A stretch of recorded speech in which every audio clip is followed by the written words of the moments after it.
जो रमज़ान का रोज़ा है ये फ़र्ज़ है।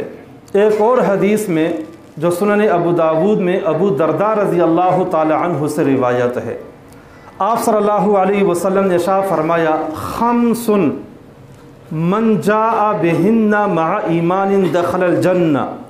शरीयत में 5 काम है, जो बंदा वो 5 काम करता है तो वो सीधा जन्नत में चला जाएगा, बशर्ते कि वो मोमिन हो। नंबर 1, मन हाफ़ज़ अला सलावातिल खम्सी अला वुज़ूइहिन्ना व रुकूइहिन्ना व सुजूदिहिन्ना व मवाक़ीतिहिन्ना। जो बंदा 5 नमाज़ें पढ़ता है, रुकू सिजदा ठीक करता है, वुज़ू कर लेता है और वक्त पे ये नमाज़ें पढ़ता है, ये एक अमल हुआ। नंबर 2, वसामा रमज़ाना, रमज़ान के रोज़े रखता है। नंबर 3, वआता ज़काता तय्यबतन बिहा नफ्सुहु, ज़कात अदा करता है और खुशदिली से अदा करता है।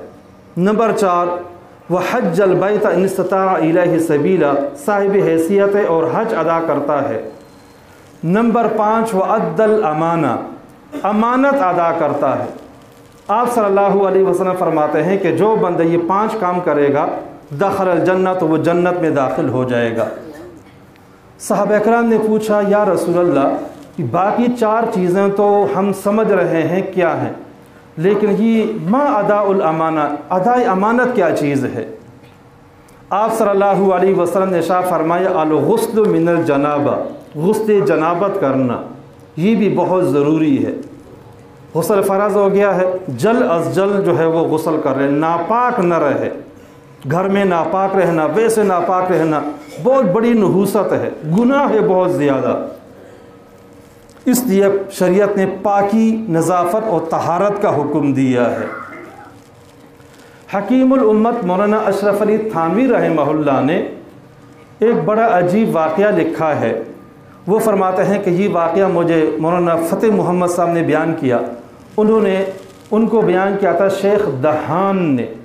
दहान कहते हैं जैतून और तेल के कारोबार करने वाली शख्सियत, ताजर को दहान अरबी में कहा जाता। ये बहुत बड़े आलिम थे, मक्का के रहने वाले थे। कहते हैं कि उन्होंने ये वाक़या बयान किया कि मक्का मुकर्रमा में एक बुज़ुर्ग बड़े आलिम रहते थे, मर्जे खलाइक थे, बड़े मशहूर थे बुज़ुर्गी में, उनका इंतकाल हो गया, उनकी तदफीन हो गई। आप हज़रात के इल्म में होगा कि जो वहाँ पे कब्रिस्तान है जन्नतुल मुअल्ला, जन्नतुल बकी, वहाँ पे तदफीन होने के बाद बार बार फिर तदफीनें होती रहती हैं, साल 2 साल में दोबारा तदफीन हो जाती है।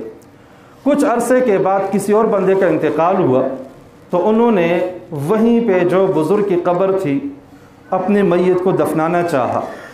जब उन्होंने कब्र खोदी तो उस कब्र से एक लड़की की लाश मिली जो ज़ाहरी वज़क़ता के एतबार से यूरोपियन लग रही थी, मगरिबी तर्ज की लग रही थी। तो लोग बड़े परेशान हुए कि ये क्या मामला है, मालूमात करते रहे। इतने में एक शख्स वहाँ पे मिला, हज के लिए आया हुआ था या उम्रा करने के लिए।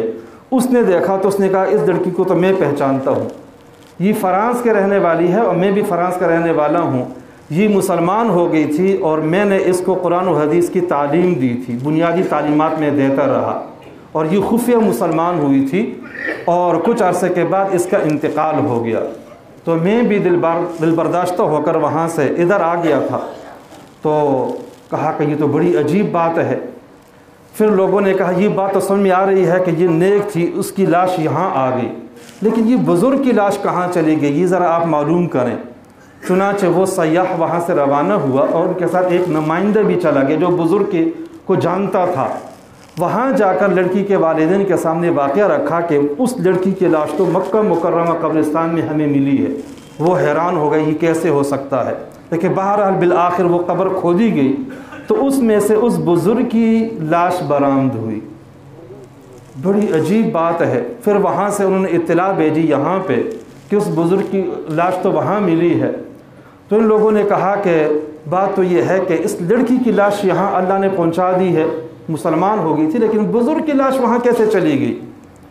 तो इन लोगों ने जाकर उसकी बीवी से पूछा कि ये क्या मामला है, ये जो शख्स था ये कैसा था, कैसे आमाल थे। उन्हें कहा बहुत नेक था, नमाजी था, रोज़ा रखने वाला, इबादत करने वाला, मक्का का रहने वाला बुज़ुर्ग आदमी था। तो उन्हें फिर वाक़या सुनाया कि उसकी लाश तो यहाँ नहीं है, लाश वहाँ स्पेन फ्रांस जो है वो पहुँच चुकी है, इसकी क्या वजह है। तो उस औरत ने बतलाया कि बाकी तो ये नेक था, लेकिन एक बात मैंने देखी थी कि जब इन पे गुस्से जनाबत फ़र्ज़ हो जाता तो ये अक्सर कहा करता था कि ईसाइयों का मज़हब अच्छा है क्योंकि उसमें गुस्से जनाबत नहीं है, और हमारे इस मज़हब में गुस्से जनाबत है। मौलाना थानी रहमतुल्लाह फरमाते हैं कि इस्तिहसान कुफ़र होता है, कुफ्रिया बात को अच्छा समझना इंसान उससे काफिर हो जाता है। तो ज़ाहिर में तो वो मुसलमान लग रहा था, बुज़ुर्ग था, लेकिन ऐसी बात कहने से पहले से ही वो दायरे इस्लाम से खारिज था। ज़रूरी नहीं है कि सब के साथ ऐसा मामला हो, लेकिन किसी भी शरई हुक्म को हल्का नहीं समझना चाहिए, बोझ नहीं समझना चाहिए। रोज़ा रखना वाक़तन मुश्किल काम है और तकलीफ़ भी होती है, भूख बर्दाश्त करनी पड़ती है, लेकिन ये अल्लाह के रसूल का हुक्म है, इसलिए रोज़ा रखने का अहतमाम करना चाहिए। अल्लाह तबारक व तआला अमल करने की तौफ़ीक़ नसीब फरमाए।